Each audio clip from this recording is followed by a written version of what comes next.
ಮಧ್ಯಪ್ರಾಚ್ಯದಲ್ಲಿ ನಡೀತಾ ಇರುವಂತಹ ಯುದ್ಧ ಇವತ್ತು 35ನೇ ದಿನಕ್ಕೆ ಕಾಲಿಟ್ಟಿದೆ.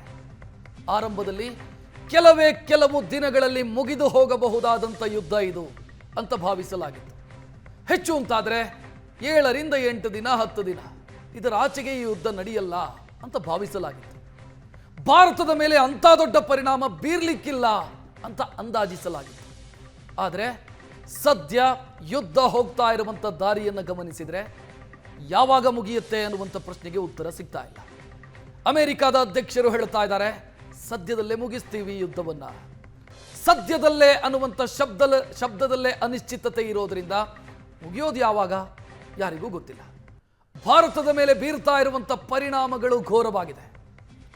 ಎಲ್ಲ ಉದ್ಯಮಗಳು ಕೂಡ ತತ್ತರಿಸಿ ಹೋಗಿದ್ದಾವೆ.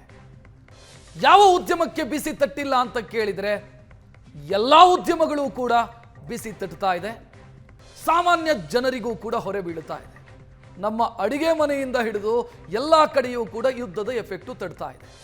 ಜನ ಒದ್ದಾಡ್ತಾ ಇದ್ದಾರೆ, ಸರ್ಕಾರ ಒದ್ದಾಡ್ತಾ ಇದೆ ಪರಿಸ್ಥಿತಿಯನ್ನು ನಿಭಾಯಿಸೋದಕ್ಕೆ, ಮ್ಯಾನೇಜ್ ಮಾಡೋದಕ್ಕೆ. ಅಲ್ಲಿ ಯುದ್ಧ ಮುಗಿತಾ ಇಲ್ಲ, ಇಲ್ಲಿ ಸಂಕಷ್ಟ ಕಡಿಮೆಯಾಗ್ತಾ ಇಲ್ಲ. ಇನ್ನೂ 2 ವಾರಗಳ ಕಾಲ ಯುದ್ಧ ನಡೀಬಹುದು, ಅದು ಇನ್ನಷ್ಟು ದಿನಗಳ ಕಾಲ ಮುಂದುವರಿಬಹುದು. ಸಂಕಷ್ಟಗಳ ಸರಮಾಲೆ ಇನ್ನಷ್ಟು ಜಾಸ್ತಿಯಾಗುವಂತ ಮುನ್ಸೂಚನೆ. ದಿನಕ್ಕೊಂದು ಗಂಡಾಂತರ ಶುರುವಾಗಿದೆ. ಜನರ ಬದುಕು ಅತಂತ್ರವಾಗ್ತಾ ಇದೆ. ನಮ್ಮ ಅಡುಗೆ ಮನೆಗೆ ಬಿಸಿ ತಟ್ಟಿದ್ದಾಯ್ತು. ಆಟೋ ಚಾಲಕರು ಒದ್ದಾಡ್ತಾ ಇದ್ದಾರೆ ರಸ್ತೆ ಮಧ್ಯದಲ್ಲಿ ನಿಂತು. LPG ಸಿಗ್ತಿಲ್ಲ ಸರ್, LPG ಸಿಗ್ತಿಲ್ಲ, ಆಟೋ ಓಡಿಸೋದಕ್ಕಾಗ್ತಿಲ್ಲ, ಇನ್ನೇನು ಮಾಡೋಣ ನಾವು? ರಸ್ತೆ ಬದಿಯಲ್ಲಿ ಆಟೋ ನಿಲ್ಲಿಸಿ ಸುಮ್ಮನೆ ಕೂರಬೇಕಾದಂಥ ಸ್ಥಿತಿ ಇದೆ. ಇಡೀ ದಿನ ಕಾಯಬೇಕು. ಇಡೀ ದಿನ ಕಾಯ್ದರೂ ನಮ್ಮ ಅವಶ್ಯಕತೆಗೆ ತಕ್ಕಷ್ಟು LPG ಸಿಗ್ತಿಲ್ಲ. ಗ್ಯಾಸ್ ಸ್ಟೇಷನ್ಗೆ ಹೋದರೆ ಅವರು ಹೇಳ್ತಾರೆ ಇಲ್ಲ ಅಂತ.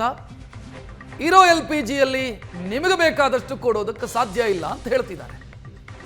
LPG ಹೊರತುಪಡಿಸಿ ಆಟೋ ಓಡಿಸೋದಕ್ಕೆ ಸಾಧ್ಯ ಇಲ್ಲ. ಎರಡನೆಯದ್ದು ಕಮರ್ಷಿಯಲ್ ಸಿಲಿಂಡರ್. ಸರ್ಕಾರ ಹೇಳುತ್ತೆ 70% ಹಂಚಿಕೆಯಾಗಿದೆ ಕರ್ನಾಟಕಕ್ಕೆ ಅಂತ. ವಾಸ್ತವ ಹಂಗೆ ಕಾಣಿಸ್ತಾ ಇಲ್ಲ. ಹೋಟೆಲ್ ಮಾಲಕರು ಹೇಳ್ತಾರೆ ಸಿಗ್ತಿಲ್ಲ, ಎಲ್ಲಿ ಹೋಗ್ತಿದೆ ಗೊತ್ತಿಲ್ಲ. ಬ್ಲ್ಯಾಕ್ ಅಲ್ಲಿ ಕೇಳಿದ್ರೆ 12 kgಗೆ 3,000, 3,500, 19 kg ಸಿಗ್ತಾನೆ ಇಲ್ಲ. ಜನರನ್ನ ಕೇಳಿದ್ರೆ ಬುಕ್ ಮಾಡಿದ್ರೂ ಕೂಡ ಡೊಮೆಸ್ಟಿಕ್ ಗ್ಯಾಸ್ ಸಿಲಿಂಡರ್ ಸಿಗ್ತಿಲ್ಲ. ಕೆಲವೆಡೆ ಸಿಕ್ಕಿದ್ರೆ ಇನ್ನು ಕೆಲವೆಡೆ ಸಿಗ್ತೇ ಅಲ್ಲ. ಇದರ ಹೊರತುಪಡಿಸಿ ಇನ್ನು ಬೇರೆ ಸೆಕ್ಟರ್ಗಳು ಸಮಸ್ಯೆಯನ್ನು ಅನುಭವಿಸ್ತಾ ಇರೋದು. ಇಲ್ಲಿಂದ ಎಕ್ಸ್ಪೋರ್ಟ್ ಆಗ್ತಾ ಇದ್ದಂಥ ವಸ್ತುಗಳು ಎಕ್ಸ್ಪೋರ್ಟ್ ಆಗ್ತಿಲ್ಲ. ಅಲ್ಲಿಂದ ಬರಬೇಕಾದಂಥ ಕಚ್ಚಾ ವಸ್ತುಗಳು ಬರ್ತಿಲ್ಲ. ಹಲವು ಸೆಕ್ಟರ್ಗಳಲ್ಲಿ ಸದ್ಯ ಕಾರ್ಮಿಕರ ಸಂಖ್ಯೆಯನ್ನು ಕಡಿಮೆ ಮಾಡಿಕೊಳ್ಳಲಾಗ್ತಾ ಇದೆ. ರಾ ಮೆಟೀರಿಯಲ್ಸ್ ಇಲ್ಲ ಅಂತ ನಿನ್ನೆಯ ಫ್ರೆಶ್ ರಿಪೋರ್ಟ್ ನೋಡಿದ್ವಿ ನಾವು. ನಮ್ಮ ಹುಬ್ಬಳ್ಳಿಯಲ್ಲಿರುವಂಥ ಸಿರಿಂಜ್ ತಯಾರಿಕಾ ಘಟಕ ಇವತ್ತೋ ನಾಳೆನೋ ಬಾಗಿಲು ಮುಚ್ಚುವಂಥ ಸ್ಥಿತಿ ಇದೆ. ಉತ್ತರ ಭಾರತದಲ್ಲೂ ಕೂಡ ಅದೇ ಸ್ಥಿತಿ ಇದೆ. ಯಾಕಂತಂದ್ರೆ ರಾ ಮೆಟೀರಿಯಲ್ ಬರ್ತಾ ಇಲ್ಲ. ಫರ್ಟಿಲೈಸರ್ಸ್ ಸಮಸ್ಯೆ, ರಸಗೊಬ್ಬರದ ಸಮಸ್ಯೆ ಇವತ್ತಲ್ಲ ನಾಳೆ ಉದ್ಭವ ಆಗುವಂಥ ಸಾಧ್ಯತೆ ಇದೆ. ಮುಂಗಾರು ಶುರುವಾದಾಗ ನಮ್ಮ ರೈತರ ಕೈಯಲ್ಲಿ ನಾವು ರಸಗೊಬ್ಬರ ಕೊಡಬೇಕು. ಬಟ್ ಈ ವರ್ಷದ ಕತೆ ಏನು? ಯುದ್ಧ ಮುಗಿಯದೇ ಇದ್ರೆ ಕತೆ ಏನು? ಫರ್ಟಿಲೈಸರ್ಸ್ ಅಲ್ಲಿಂದಲೇ ಬರಬೇಕು, LPG ಅಲ್ಲಿಂದಲೇ ಬರಬೇಕು, LNG ಅಲ್ಲಿಂದಲೇ ಬರಬೇಕು, ಪೆಟ್ರೋಕೆಮಿಕಲ್ ರಾ ಮೆಟೀರಿಯಲ್ಸ್ ಅಲ್ಲಿಂದಲೇ ಬರಬೇಕು. ಸರಿ ಹೋಗುತ್ತಾ ಅಂತ ಕೇಳಿದ್ರೆ ಇಲ್ಲ. ನೀವು ಕೇಳ್ಬೋದು ಹೋರ್ಮೋಸ್ ಜಲಸಂಧಿಯನ್ನ ಭಾರತಕ್ಕೆ ಮುಕ್ತಗೊಳಿಸ್ತಲ್ಲ ಇರಾನು ಅಂತ. ಬಟ್ ಸೀಮಿತ ಅದು. ಮೊದಲಿನಂತೆ ಇವತ್ತಿಗೂ ಕೂಡ ಹಡಗುಗಳ ಸಂಚಾರ ಆಗ್ತಿಲ್ಲ. ಸೀಮಿತ ಲೆಕ್ಕಾಚಾರದಲ್ಲಿ ಆಗ್ತಾ ಇದೆ. ನಮ್ಮ ತುರ್ತು ಬಳಕೆಗೆ, ನಮ್ಮ ಅನಿವಾರ್ಯತೆಗೆ ತಕ್ಕಷ್ಟು ಆಗ್ತಾ ಇದೆ. ಮೊದಲು ಹೆಂಗಿತ್ತು?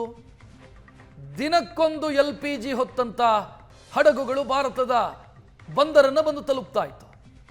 ಈಗ ಬರ್ತಾ ಇರೋದು ವಾರಕ್ಕೆ 1, 2. ಈ ಸ್ಥಿತಿಯನ್ನು ಮ್ಯಾನೇಜ್ ಮಾಡಬೇಕು ಅಂತಾದರೆ ಕೇಂದ್ರ ಸರ್ಕಾರಕ್ಕಾದ್ರೂ ಹೇಗೆ ಮ್ಯಾನೇಜ್ ಮಾಡೋದು? ಪೆಟ್ರೋಲ್ ಡೀಸೆಲ್ ಅಲ್ಲಿ ಪ್ರಾಬ್ಲಮ್ ಆಗಿಲ್ಲ ಇಲ್ಲಿ ತನಕ. ಪ್ರೀಮಿಯಂ ಪೆಟ್ರೋಲ್ ರೇಟ್ ಜಾಸ್ತಿ ಆಗಿದೆ ಬಿಟ್ರೆ ಸಿಗದಂಥ ಸ್ಥಿತಿ ನಿರ್ಮಾಣ ಆಗಿಲ್ಲ. ಇಲ್ಲೊಂದು ಕಡೆ ಒಂದಿಷ್ಟು ಸಮಸ್ಯೆಗಳಾಯಿತು ಬಿಟ್ರೆ ಪೆಟ್ರೋಲ್ ಡೀಸೆಲ್ ಇಲ್ಲಿವರೆಗೆ ಮ್ಯಾನೇಜ್ ಆಗ್ತಾ ಇದೆ. LPG ಪ್ರಾಬ್ಲಮ್ ಇದೆ. LNG ಕತೆ ಏನು ಅನ್ನೋದು ಗೊತ್ತಾಗ್ತಾ ಇಲ್ಲ. LNG ನಮ್ಮ CNGಗೆ ಬೇಕಾಗಿ ಅಲ್ಲಿ ಇಂಡಸ್ಟ್ರಿಗಳಿಗೆ ಪೂರೈಕೆಯಾಗಬೇಕು, ಇಲ್ಲಿ CNG ಬಂಕ್ಗಳಿಗೆ ಪೂರೈಕೆಯಾಗಬೇಕು. ಸೊ ಇದೆಲ್ಲ ಸಮಸ್ಯೆಯನ್ನು ದೇಶ ಅನುಭವಿಸ್ತಾ ಇದೆ. ಇದು ಇಂಟರ್ನಲ್ ಪ್ರಾಬ್ಲಮ್ ಅಲ್ಲ, ದೇಶದ ಆಂತರಿಕ ಸಮಸ್ಯೆ ಅಲ್ಲ. ಇದು ಎಕ್ಸ್ಟರ್ನಲ್ ಪ್ರಾಬ್ಲಮ್ಮು, ಬಾಹ್ಯವಾಗಿ ಸೃಷ್ಟಿಯಾಗಿರುವಂಥ ಸಮಸ್ಯೆ. ಸರ್ಕಾರ ಏನೇ ಮಾಡಿದರೂ ಕೂಡ ಯುದ್ಧ ನಿಲ್ಲಿಸೋದಕ್ಕಂತೂ ಆಗಲ್ಲ. ಯುದ್ಧ ನಿಲ್ಲಿಸೋದು ಯುದ್ಧಗ್ರಸ್ತ ದೇಶಗಳ ಕೈಯಲ್ಲಿದೆಯೇ ವಿನಃ ಭಾರತದ ಕೈಯಲ್ಲಿಲ್ಲ. ಭಾರತ ಮ್ಯಾನೇಜ್ ಮಾಡಬಹುದಷ್ಟೇ.